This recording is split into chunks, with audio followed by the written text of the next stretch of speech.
গেল ২০ দিনে প্রার্থীরা জনকল্যাণে দিয়েছেন নানা প্রতিশ্রুতি ও ইশতেহার।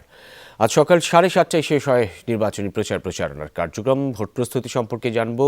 রাজধানীর কারওয়ানবাজার এলাকা থেকে যুক্ত হচ্ছেন সহকর্মী সুমাইয়া ঐশী। ঐশী, ভোটারদের মধ্যে কতটা উৎসব মুখর আমেজ দেখতে পাচ্ছেন? ভোট গ্রহণের প্রস্তুতি কি দেখতে পাচ্ছেন? আইন শৃঙ্খলা বাহিনীর তৎপরতা এখন থেকে কি রাস্তাঘাটে কোনো দৃশ্যমান তৎপরতা চোখে পড়ছে কিনা সেটাও একটু জানাবেন। আরএফএল চেয়ার, ক্ষমতার নয় সমতার চেয়ার। কারওয়ানবাজারে স্বাভাবিকভাবেই যেমন আইন শৃঙ্খলা বাহিনী বা পুলিশের ট্রাফিক পুলিশ থাকেন তেমন দেখতে পাচ্ছি, বা অতিরিক্ত কোনো পুলিশের উপস্থিতি এখন পর্যন্ত নজরে পড়েনি। তবে সকাল থেকে কিন্তু রাস্তাঘাটও বেশ ফাঁকায় আমরা দেখতে পেয়েছি। যদিও আজকে 7:30টা পর্যন্ত প্রচারণার শেষ সময় ছিল, আমরা জানি যে একদম অনেক প্রার্থী আছেন যারা ফজরের নামাজ পড়েই আসলে জনসংযোগ শুরু করেছেন 7:30টা পর্যন্ত।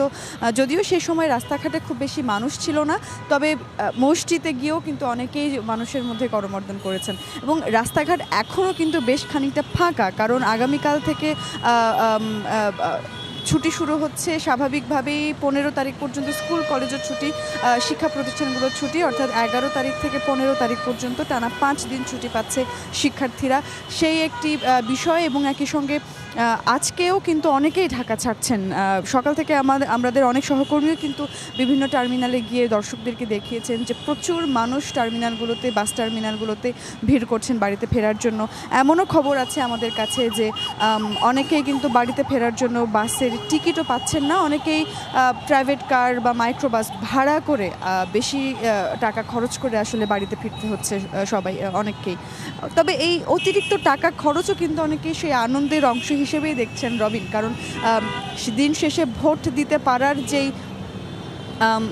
দিতে পারার যে আনন্দটা, সেই আনন্দটাই আসলে কিন্তু মানুষের মধ্যে সবচেয়ে বেশি মানুষ উপভোগ করতে চান। যেহেতু এবার কিন্তু ইতিহাসের এক অন্যরকম ভিন্ন রকম নির্বাচন হতে চলেছে, ত্রয়োদশ জাতীয় সংসদ নির্বাচন।